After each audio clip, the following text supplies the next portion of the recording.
Además de que lo que nos convoca aquí, pues como ustedes podrán ver, lo que estamos viendo es la obra de Rosario, que hace referencia a los faros. Lo que nos convoca aquí también es un problema sobre la creación, es un problema sobre el arte, sobre la manera en que el arte se hace, en que la obra llega a ser obra, en el camino que se recorre para que la obra llegue a consolidarse como tal, en que el camino para que esa intuición, esa pulsión, esa urgencia se cristalice. ¿Cuál es ese camino? Entonces es un poco una pregunta también sobre el método. Entonces yo como que a partir de como de esos dos elementos, el primero los faros y como esta presencia fantasmagórica, mágica, que evoca tanto y que está tan bien recorrida en las páginas del libro que vienes a presentar en Bogotá, y de esta idea del problema del método para consolidar una obra, pues quisiera que empezáramos a conversar. No sé cuál de las dos quiere empezar, ¿cómo les parece? ¿Tú?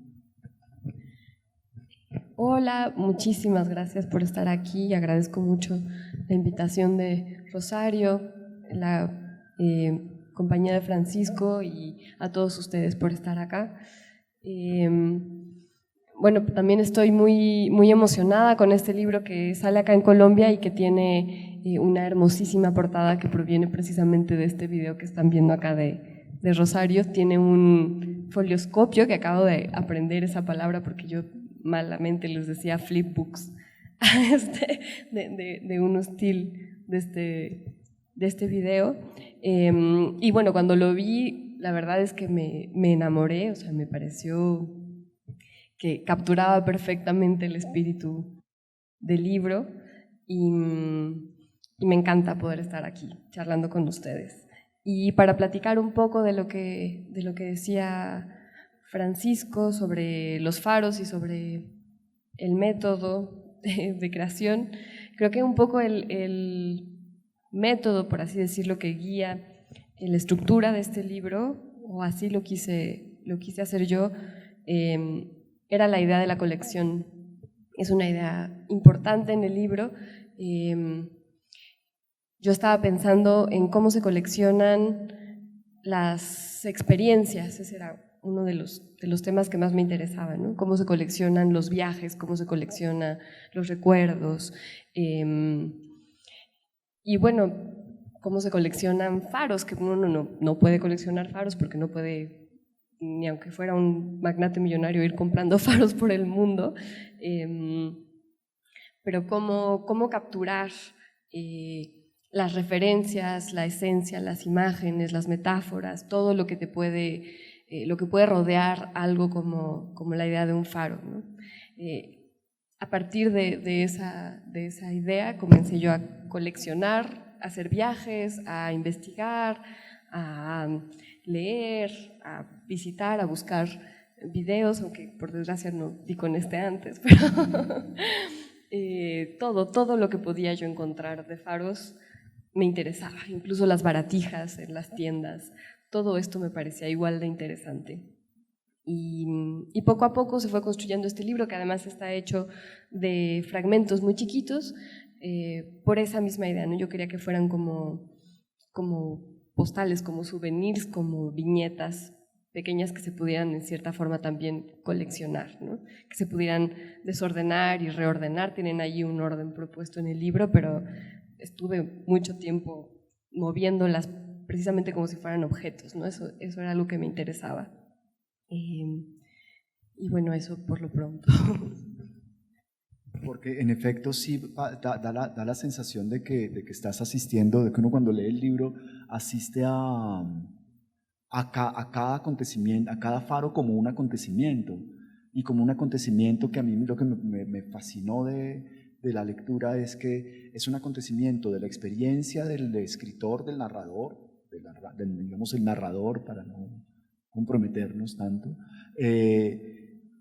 que está buscando en la escritura asir algo, asir unos acontecimientos que están ocurriendo allí, que son precisamente la búsqueda de esos faros. están las historias que se encuentran alrededor de esos faros, que son historias orales o literarias, y está el faro mismo. Entonces, en efecto, sí es como una serie de postales. Sería muy lindo que realmente fueran independientes, que fueran intercambiables. Sin embargo, creo que también hay una línea de continuidad que es muy agradable de descubrir, porque sí hay como un recorrido vital que ocurre a través de la lectura, que se agradece mucho. Sí. Yo no sé, Rosario, si tú eres... Pues yo quería también como mencionar una como de los placeres que tuve al leer tu libro, y es como ese hallazgo en ese método, en establecer ese método, que es muy similar al método de trabajo que yo realizo cuando salgo o hago salidas de campo, digamos, de las exploraciones que he emprendido. Mi trabajo consiste más que todo en hacer reconocimiento en el paisaje, hacer toma de muestras fotográficas, de dibujo, de video, y ya posteriormente regresar al taller y decantar toda esa información para producir una serie de objetos escultóricos. Eso es como el método. Pero cuando encuentro el libro tuyo, lo que me interesó muchísimo es justamente la manera fragmentaria en la escritura. Y claramente esa idea del fragmento tiene una lógica tremendamente consecuente con la idea de la colección, porque al final pues, la colección lo que procura es eso, son como pequeñas vistas o pequeños fragmentos o pequeños objetos que se van organizando de acuerdo al tiempo, a la dimensión, etc. Entonces en esa taxonomía también y en esa capacidad de clasificar esa idea de ese paisaje, que yo también lo veo como en ese sentido, pues yo sí siento una cercanía tremenda y siento mucha alegría de poder ser parte de este proyecto, pues gracias también a la editorial y a Laguna, pues nos juntó, ¿no? Entonces en eso me parece muy, muy gracioso, y la historia de este video es bien especial porque era en la época que yo estaba haciendo la maestría en Inglaterra, en la que colectando mucha información y mucho, pues como trabajo de campo. Entonces también me desplacé a una localidad que es en Plymouth, al sur de Inglaterra, y realicé este video con el propósito de entender un poquito esa idea conceptual en términos escultóricos de lo que puede ser un faro. Y un faro perfectamente es como un objeto escultórico en el cual tú lo circulas, o sea, como que haces ese movimiento circular alrededor y vislumbras como todas sus caras o como toda sabes, como esa capacidad de aproximarse. Pero lo que es muy potente en este video es que al final el hecho de estar en una barca procura ese movimiento, entonces es como una imposibilidad de alcanzar o de aprender ese objeto, ¿sabes? Entonces es totalmente como que tú, que por más que insistas y te aproximes, es imposible. Entonces, en ese sentido me parece también que es muy bello como tratar de agarrar o de aprender ese paisaje, que puede ser un paisaje ficcional o puede ser un paisaje sutil o un paisaje mental, pero que está como afuera de uno, ¿sabes? A pesar de sentir que, pero ¿dónde está el faro al final? ¿No? Entonces, me encantaría como si pudiéramos enlazar de repente la siguiente pregunta, como esa idea también de centro y esa idea de periferia o esa idea también de borde, dónde se ubica el sujeto, dónde se ubica el espectador, no sé si has pensado en eso. Sí, no, claro, totalmente. Me encanta porque, bueno, el primer ensayo que escribí yo de estos era uno en el que estaba yo tratando de recordar un viaje que había hecho mucho tiempo atrás. Es distinto este ensayo en particular porque los demás más o menos iba escribiendo conforme viajaba, pero en este viaje hice el viaje y unos 6 años después empecé a tratar de escribir sobre ese viaje. Y es un viaje en el que yo fui a un pueblo que tenía un faro en la costa de Oregon, de Estados Unidos, y al mismo tiempo que hacía ese viaje estaba leyendo Al faro, la novela de Virginia Woolf.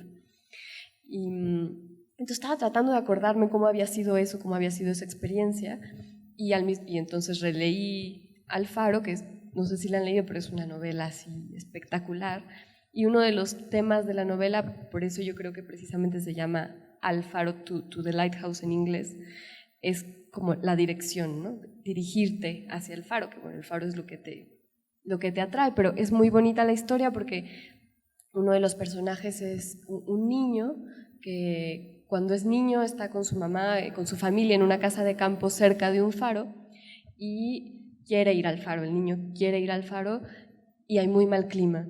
Y entonces todo el tiempo le dicen, no, ya vamos a ir al faro y ahora sí vamos a ir al faro y nunca pueden ir al faro. Y pasa la guerra y pasan muchísimas cosas y al final de la novela ese niño que ya es un adulto por fin puede ir al faro y ahora sí está yendo al faro. Pero cuando va resulta que no es como lo recordaba, que ya no, es como que en realidad nunca puede ir a ese faro de cuando era niño porque él ya es otra persona, porque pasó la guerra, porque todo es distinto, entonces nunca puede llegar al faro. Y ese era uno de los temas que me interesaban mucho en este libro, el tema del deseo, del objeto del deseo y de cómo es al final inalcanzable, ¿no? En la memoria y en la colección, y es precioso, por eso también este video, ¿no? Así como que nunca, no puedes verlo quieto ni siquiera un instante, ¿no? Así, cuando ya lo vas a ver ya se fue otra vez. Y eso, pues, esa idea de lo inalcanzable es claramente la idea del arte en general, ¿no? Es como, pues es que no hay manera, digamos, no es en el arte donde uno espera encontrar definiciones y claridades, sino todo lo contrario, pues preguntas y caminos precisamente para poder transitar esas preguntas y tener la experiencia de lo indeterminado, de lo que no termina de ser, de esa mirada sobre ese faro que no se sabe si va o si viene, si al final sí es el faro lo que quiere verse, o es el mar lo que quiere verse, o es la mirada misma lo que está siendo puesta en juego, ¿no? Es decir, como todas esas preguntas que produce esta experiencia, este video, que son un poco también las mismas preguntas que se transitan por el libro, porque hay momentos en el libro en los que lo importante son las relaciones del narrador con los personajes que se encuentran, y hay momentos en los que uno dice, no es eso, porque son relaciones que son completamente transitorias, y me parece que la idea de lo transitorio, de lo que no termina, de lo que no tiene como una teleología, de lo que no tiene un lugar al cual ir, ¿no? De esa experiencia de reconocer que en gran parte la experiencia humana implica reconocer que no tenemos a dónde ir, digamos, sí, a morirnos, pero además de eso es muy complicado como definir que tenemos un lugar al cual llegar. Lo que estamos habitando es la incertidumbre. Y esa experiencia pues puede ser también brutal, sin duda, pero creo que el gran como que hallazgo que hay en este par de obras es que en las dos hay como una profunda comprensión y capacidad de apertura intelectual y estética para que esa experiencia de lo inalcanzable tenga lugar de una manera placentera y acogedora, ¿no? Es acogedora, porque creo que a pesar de que está permanentemente en esa refracción de ti mismo, ¿no? Que implica un poco esa refracción de ti mismo, pues las dos experiencias. Yo estoy viéndole en el reflejo, el faro cabeceando, que no está en el centro nunca del encuadre, y uno dice, pero sí es necesario que esté en el centro del encuadre, ¿no? Y estos faros que no se pueden visitar, el reconocimiento de que hay faros y de que hay cosas que no se pueden visitar, es muy lindo. Yo creo que en parte en esto hay como hay como una gran relectura, no sé si consciente, creo que en el caso tuyo sí, de Benjamin, de Walter Benjamin, de esta idea del coleccionista por un lado, ¿no? Pero también la idea de intentar construir una escritura que no vaya hacia ningún lugar concreto, ¿no? Es decir, que exprese un poco a partir de fragmentos, esta cosa de la escritura fragmentaria, que es el gran intento de Benjamin en el libro de los pasajes, es eso, es dar cuenta de una experiencia sin que la escritura misma lo explicite, sino que sea en los pliegues, en los reveses, Entonces, pues, a mí hay una cosa que me encantaría saber, que no sé si nos saca mucho del asunto, ustedes me dirán, también podemos hablar de lo que ustedes los quieran hablar, es como todas estas anécdotas, cuál es como la anécdota más viva que tienes de tu búsqueda de faros, más viva, más...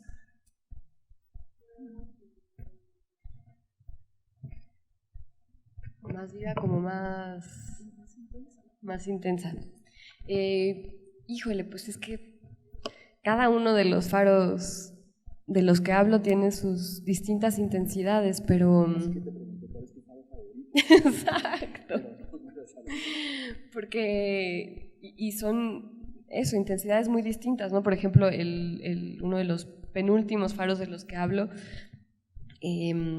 fue un faro que está cerca de Manhattan, que es donde estaba viviendo yo en ese momento cuando lo escribí.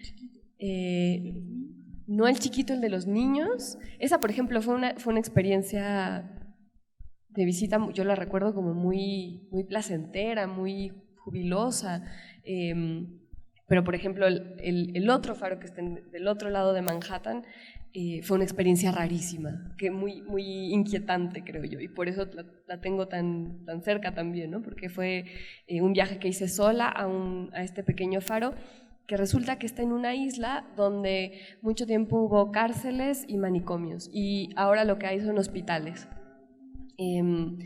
Entonces me bajé yo y de pronto vi pues eso, hospitales, y paseaban alrededor del faro muchas personas en silla de ruedas, y luego resultó que el mismo faro, una de las leyendas es que lo construyó uno de los lunáticos de uno de los asilos que estaban ahí, y era un faro en sí extraño, como medio, no era precisamente bonito, era medio cuadrado, medio chueco, así como ya estaba totalmente apagado, oscuro. Y esa experiencia la recuerdo como algo muy inquietante, ¿no? Hay otras, esa como la del otro faro que está al otro lado de la isla, que es muy, muy chiquito y rojo, y que era un faro lindísimo, que resulta que una de las historias de ese faro es que construyeron un puente muy grande junto a él y dejó de servir porque ya ningún barco lo veía, pero los niños lo amaban. Entonces, y además una mujer escribió un cuento para niños sobre el faro y el puente, entonces se volvió, claro, el favorito de los niños. Y entonces cuando quisieron venderlo, porque era privado además, creo, los niños empezaron a escribir cartas para pedir que no lo vendieran y juntaron dinero, hicieron colectas para salvar al farito, y al final sí lo salvaron, sí se convirtió como en parte de un parque o algo así, y que es una historia muy linda.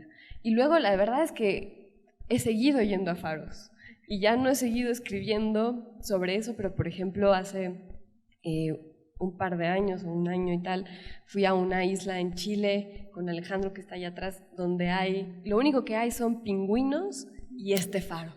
Es una maravilla, es una locura, ¿sí? No es un museo ahora, bueno, vivirán los vigilantes, supongo. Solo puedes ir, porque además está muy, muy cuidada la reserva de pingüinos, solo vas, ves a los pingüinos, subes al faro y te vuelves a ir. Y es una cosa bellísima, de verdad espectacular. Eso lo tengo ahorita también muy, muy presente. Que a mí me parece muy bonita esa relación también como con el cuerpo, como de ese mismo objeto, o sea, como yo recuerdo cuando hice la primera y única muestra de video, lo que hice fue que la imagen se estaba proyectando a ras de piso O sea, que toda esta gran mole o esta masa de concreto subía y bajaba, subía y bajaba. Y recuerdo mucho como la sensación de una mujer que dijo, yo no puedo ver eso porque me mareo, o sea, me siento totalmente dislocada, como que su relación del cuerpo también como hizo algo extraño. Pero lo que quería decir con eso es que resulta muy como apasionante también, es como cómo construimos como esos lugares donde hacernos, o esos lugares en donde aterrizar, o esos lugares en donde establecer esos vínculos. Y de nuevo, como esas relaciones de proximidad, de lejanía, no sé, me parecía como clave esa parte. Y de repente en la escritura que tú planteas, pues sí siento que hay como una búsqueda súper íntima de hacer contacto, de hacer, o sea, como de marcar esos pequeños lugares de visita, así sea temporal, así sea efímero, así sea como una cosa como muy venir y hacerse a un lugar, así sea como en ese gesto de nombrarlo en el texto, ¿no? No sé. Quisiera preguntarte también porque, bueno, me parece maravilloso y muy interesante hacer un video sobre un faro porque hay tanto en los faros de mirada, ¿no? Como de ojos, son como cíclopes enormes y uno siempre siente que te están medio observando, ¿no? Que están viendo al horizonte. Tan interesante también esto de cómo los faros representan la estabilidad y justo lo que hace este video es desestabilizar eso, la mirada el punto de vista del marinero, ¿no? Que además yo lo tuve muy poco porque a muy pocos de estos faros fui en barco, creo que solo a un par. Siempre llegaba desde la tierra, que es medio extraño. Pero te quería preguntar cómo lo filmaste, así, con qué tipo de cámara, porque también sí, yo sé muy poco de esto, siento que tiene algo especial en eso. ¿Cómo llegaste? No, en un barco, en un... No, eso sí son cosas de uno de estudiante que tiene amigos por todos lados y ay, que allá está fulanito que está también estudiando. Entonces llegué y este amigo estaba ya como base.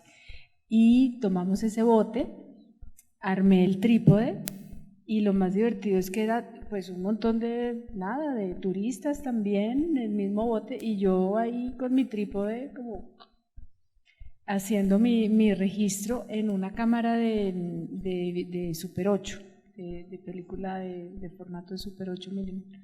Y ya después lo que se hace es digamos como la transcripción del film al video. Entonces ya pero es el reel original, o sea, no tiene nada de cortes, o sea, es la toma completa, para nada, es totalmente de chorro que se fue así.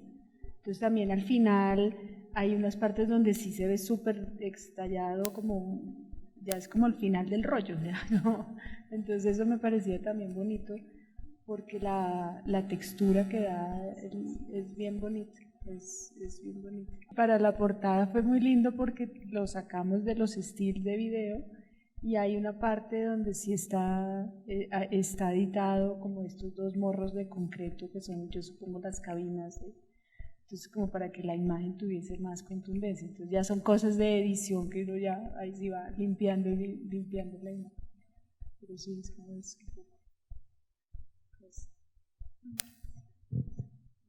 A mí me gustó mucho la imagen de la portada porque tenía algo fantasmagórico, ¿no? Era como que de pronto se disolvía un poco el faro. Hay un video, no sé si tú lo conoces, pero que a mí me gusta muchísimo de Tassi Tadin, que tiene desde un faro, como desde la cabeza del faro, y nada más está viendo la lámpara girar. Que me recuerda un poco a esto. También creo que es una cámara parecida, que son muy, muy interesantes las lámparas de los faros porque las diseñó un óptico muy importante, Fresnel, y cuando uno las ve son espectaculares, tienen como caras, son hermosísimas, y la idea era que, bueno, lograron llevar la luz mucho más lejos de lo que jamás antes se podía llevar, y bueno, ese video es muy bonito también. Parecen unos extraterrestres. Sí, como seres de las profundidades de los océanos, de los peces estos abisales. Sí, son muy, muy bonitas. No sé si quieren que conversemos un poquito más sobre cómo, porque yo creo que una de las cosas como más difíciles pues bueno, no sé, todo puede ser difícil, pero una de las cosas sobre las que podría ser interesante como seguir conversando un momentito más es sobre nuevamente el método, es decir, cómo si uno va a hacer pruebas, digamos, eso son cosas fácticas, son cosas como de cómo se recolecta la materia, pero yo creo que también hay un momento, digamos, posterior o que ocurre simultáneamente en el cual hay una pregunta precisamente por la organización de ese material, por cómo ese material se convierte en algo más que ese material, o si de repente ese material ya tiene la dimensión de ser algo más, ya encarna un poco la posibilidad de ir más allá, porque yo creo que en los procesos creativos, sobre todo cuando están enmarcados en cierto ámbito académico, esa es una de las grandes preguntas que vale la pena hacerse, es como un trabajo de investigación que tiene los recursos que tiene la investigación, que es la recopilación de datos, sean los que sean, materias tangibles, intangibles, ideas, conceptos, recuerdos, textos, etcétera, innumerable pues, posibilidad. ¿Cómo esa recolección de materia va implicando en el mismo proceso de ser encontrada una mirada, un perfil, una definición? Entonces, pues sería como rico que ustedes nos contaran un poco cómo fueron sus experiencias en relación con eso. Sí. Yo quería conectar esa pregunta que en la respuesta anterior no me perdí, pero ya me acordé que era lo que quería decir. Y es que en ese método que tú mencionas o en ese como procedimiento, yo sí siento que hay una cercanía formal que es muy interesante y es como esa idea de la colección y de nuevo esa idea pues yo comparo mucho con el proyecto de las esquinas gordas, que son estos morros de concreto que están a lo largo de toda la ciudad para evitar que la gente se orine o duerma, y es una colección muy, muy amplia que se ha mostrado muchas veces en muchos lados, pero yo la señalo acá porque entiendo un poquito ese objeto que para mí es escultórico, bien sea un faro, bien sea una esquina gorda, en el sentido también de llamar al cuerpo un no lugar, es decir, cómo podemos hacer cuenta de esa presencia del cuerpo frente a otro objeto que casi uno diría, pero eso no tiene nada que ver conmigo. Claro que tiene que ver conmigo, que tiene que ver como con el ser humano, o sea, como con esa corporidad, como con esa necesidad. Entonces, fíjate que al final el método, bien sean faros, bien sean esquinas gordas, pues sí hay como un gran criterio de unificar, hay un gran criterio de hacer la selección, la taxonomía, que es una delicia también, y exponerse uno de artista como ese editor, o sea, cómo empieza a pulir y cuáles son los niveles como de estratificación de quién es el mejor faro, quién es la esquina más gorda, ¿no? Entonces, en eso también es muy divertido el trabajo de un artista porque se puede permitir diferentes rutas, ¿sabes? Uno puede empezar por el faro último o el faro primero, pero al final, como todo el universo que se empieza a entretejer es una delicia. Entonces, siento que también digamos, el método que un artista se invente para clasificar y para establecer taxonomías es perfectamente arbitrario. ¿Y quién le dice que no? O sea, ¿pero por qué? Ah, pues porque me pareció chévere. Y ya, ¿sabes? O porque, claro, es que históricamente tiene esta, ¿no?, importancia, lo que sea. Entonces sí siento que hay como también el método, no importa lo que uno investigue, sino es de qué manera se está construyendo y de qué manera lo estás como soportando. Y quiénes son esos referentes que empiezan a inundar esos intersticios como de apoyo, ¿no? Como, lo que siento es que de lo que se trata es como de una elaboración del deseo. Eso, yo lo hago así porque es lo que me sale, porque es lo que me da la gana, ¿no? Pero es que el deseo es lo que finalmente nos mueve, ¿no? Pues a los creadores, porque pues sin ganas pues no hay manera, ¿no? Y a los seres humanos, entre otras, ¿no? Creo que a todos. Es las ganas de algo, las ganas de crear, las ganas de escribir, las ganas de recopilar, las ganas de juntar, las ganas de separar, ¿no?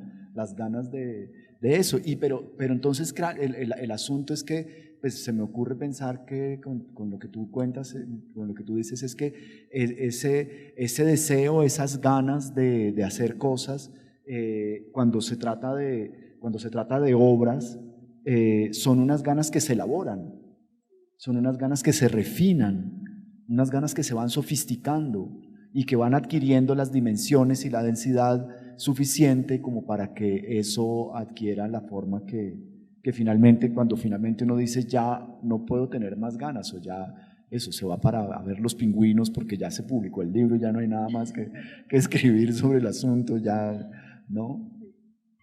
Sí, yo creo que en efecto es el deseo, y quizá la obsesión podría ser una forma del deseo, ¿no? Que es una forma medio repetitiva, medio cíclica, como que te está llevando una y otra vez a uno de estos objetos, a las esquinas, a los faros.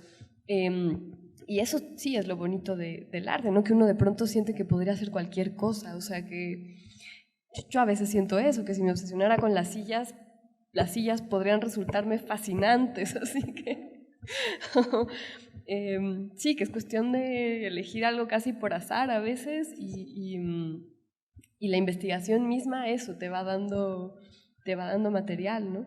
Y luego lo que decías tú del método, este método de edición, que creo que por lo menos en la escritura acá tiene mucho que ver con la idea de montaje, ¿no? Como de justo lo que te permiten los fragmentos es montarlos, y que además es muy rico también el espacio que hay entre esos fragmentos, ¿no? De pronto los vacíos y lo que le permiten eso al lector, que puede llenarlos con lo que quiera, que puede encontrar relaciones, que puede hacer constelaciones o no, o decir el contraste también, ¿no? Como todos esos juegos permite el montaje, que son muy ricos, a mí me gustan mucho.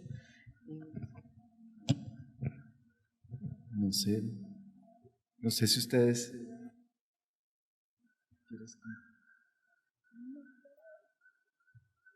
No sé si ustedes quieren como digital.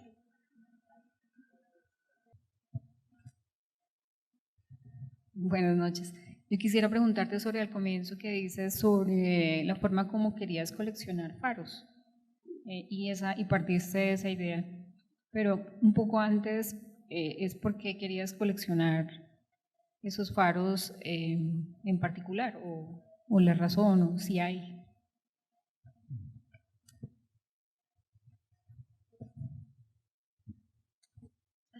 ¿Dices los faros en particular o esos faros en particular? De los faros, sí. Bueno, pues eso, como les contaba, hice este viaje que disfruté muchísimo a este faro hace mucho tiempo, y estaba tratando yo de acordarme de ese viaje, estaba tratando de escribir sobre ese viaje, y cuando empecé a escribir sobre eso, de pronto la escritura se me desbordó, ¿no? Empecé a investigar, y ya lo de menos era ese viaje, lo de menos era el libro de Virginia Woolf. De pronto los faros me empezaron a parecer fascinantes, o sea, como, ¿pero a quién se le ocurrió esto? ¿Cómo surgió? ¿Cuándo? ¿En dónde? ¿Quién los administra? ¿Cómo funcionan? ¿Cómo se prenden las luces? O sea, ya de pronto eran 8,000 preguntas alrededor de los faros que empecé a a responder con este libro, pero sí, digamos que fue quizá por casualidad que fui a ese faro y por esa investigación que me enamoré, que me resultaron de verdad fascinantes. Pero hay cosas que me parece que también están en el libro, que de verdad que hay que leer, que es una delicia del libro, que hablan un poco de una condición que tiene que ver con esto de lo indecible, de estar permanentemente rondando sobre la indecibilidad, y es la condición del silencio que implica el faro, ¿no? Que eso me parece de una belleza y de una poesía enorme, porque pues imagínense ustedes que, bueno, tú lo contarás mejor, ¿por qué no cuentas un poco más sobre eso, de esa idea del silencio, del farero? Es que la puedo leer ahorita, sí. Sí, a ver si la encuentro. Ahí.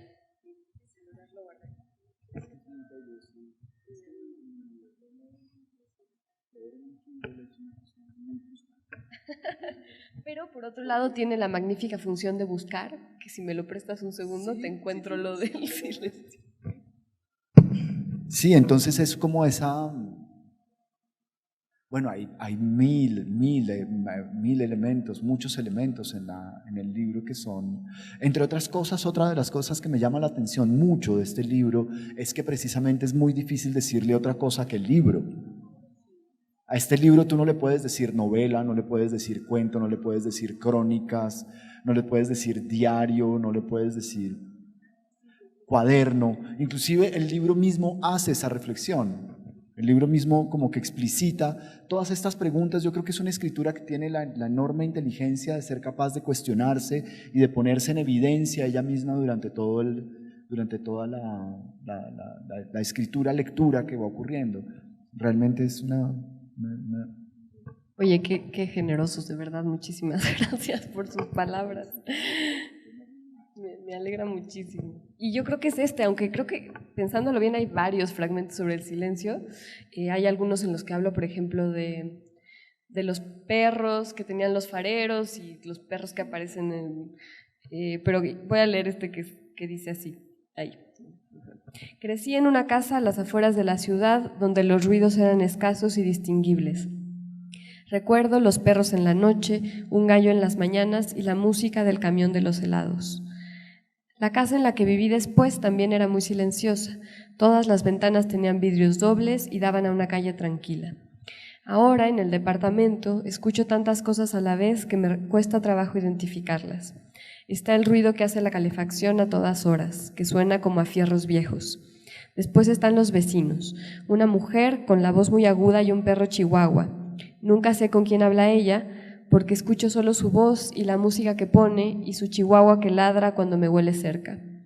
Luego están los pasos, a todas horas. Sé que provienen del pasillo, pero yo los escucho en el techo. En las noches oye un ruido que todavía no logro descifrar, profundo, grave y lejano. He especulado que puede provenir de alguna máquina del metro. Y las palomas, siempre son 2 o 3, pero nunca las mismas. Despiertan muy temprano, cerca de las 6 de la mañana, y se quedan en el alféizar. Hacen sonidos como de gallina y escucho sus alas al chocar contra el muro de colindancia cuando intentan volar. Nunca pude leer ni escribir con música ni ruido, ni siquiera puedo hacerlo en las bibliotecas, en medio de las multitudes silenciosas. Todas las noches tengo que usar tapones de oídos o la ciudad no me deja dormir. No acallan el ruido por completo, pero sí lo atenúan. Todo se escucha más lejos y mi respiración y mi circulación más cerca. El efecto se parece al sonido del mar o lo que debe escucharse en el vientre materno. Me pregunto qué tan lejos tendría que ir para escuchar silencio, o al menos una especie de silencio, porque en el mar siempre están las olas, en el campo se escuchan el viento y los animales, y en donde sea que yo esté estarán mi respiración y mi corazón. Cuando pienso que no hay un solo lugar ni momento en el que se puede escuchar, o más bien no escuchar, un silencio absoluto, me angustio. Quizás en las cámaras anecoicas que absorben las ondas acústicas, en el espacio exterior o en la muerte. Oye, y además este video también habla de ese silencio, ¿no? Es también otro... Bueno, que aquí no se habla del silencio del faro, pero esa reflexión tenía que ver con eso, sí. ¿Por qué no nos cuentas por qué no hay, por qué es en silencio? ¿Por qué no cuentas un poco sobre eso?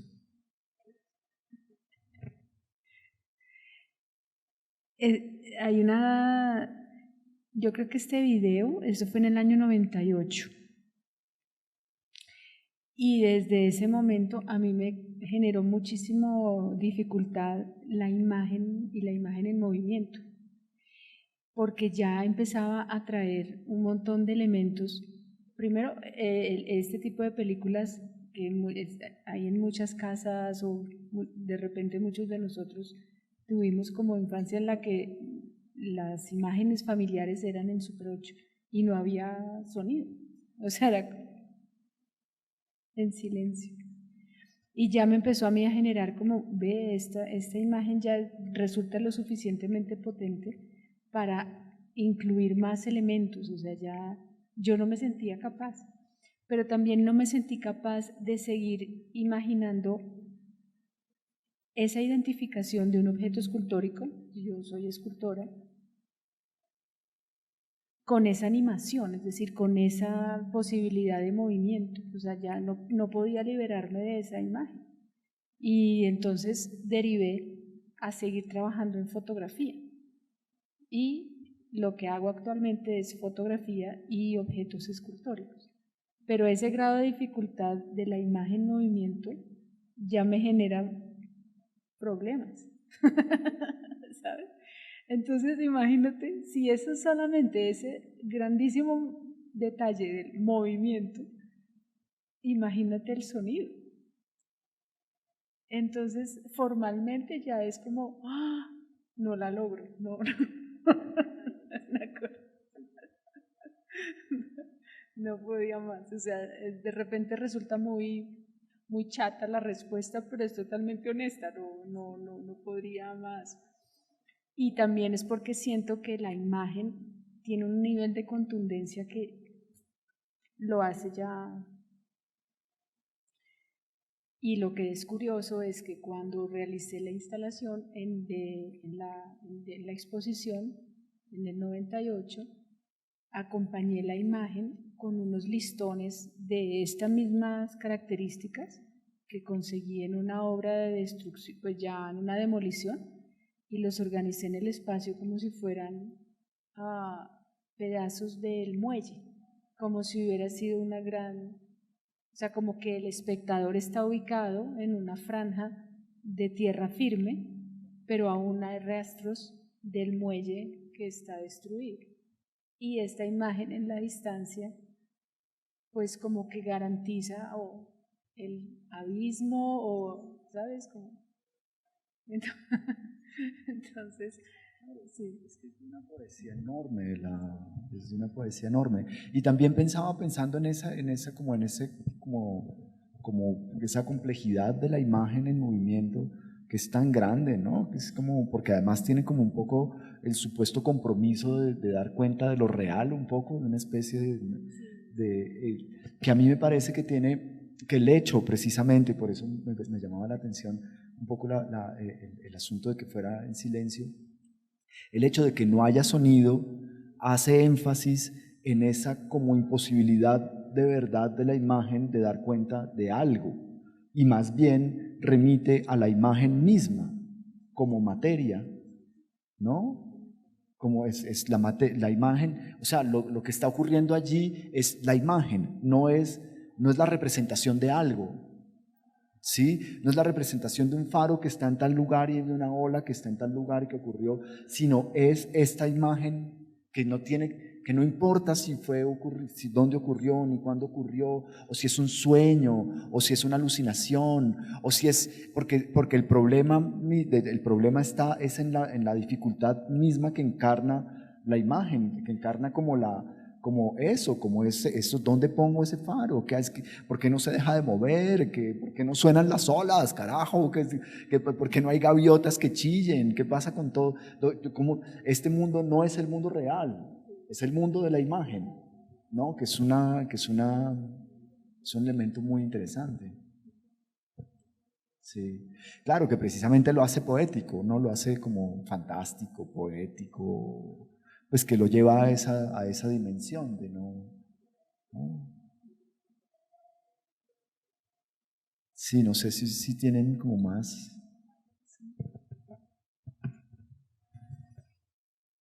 Bueno, buenas tardes. Pues yo quería preguntar, es como un poco más como en el método, en cuanto al método, pero el método como en el proceso. Entonces es cómo es o sea, en tu proceso, cómo es el paso de la investigación a la creación, o cómo esa información como que pasa ya como al proceso creativo, mejor dicho, cómo se hace como esa conversión en tu pues creación literaria. Pues eso varía mucho incluso dentro de este mismo libro, ¿no? Cada uno de los ensayos se escribió de manera distinta. Este que les decía, el primero, era mucho de la información, venía de mi cabeza y de mis recuerdos bastante cuestionables. En algunos otros casos tomo notas.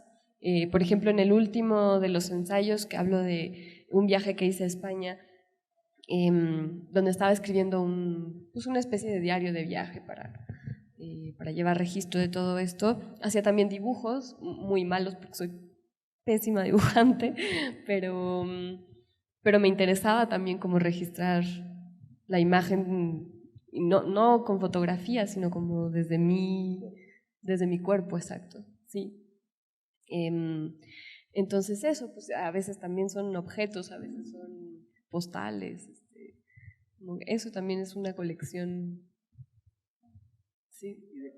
Y supongo que de cosas que no siempre aparecen, que quedan ocultas, ¿no? Que quedan ocultas. Pero aquí hay, por ejemplo, una muestra de las cosas que sí salen. Sí, como dice, ¿quieres leer tú más bien? Es como esto sobre el.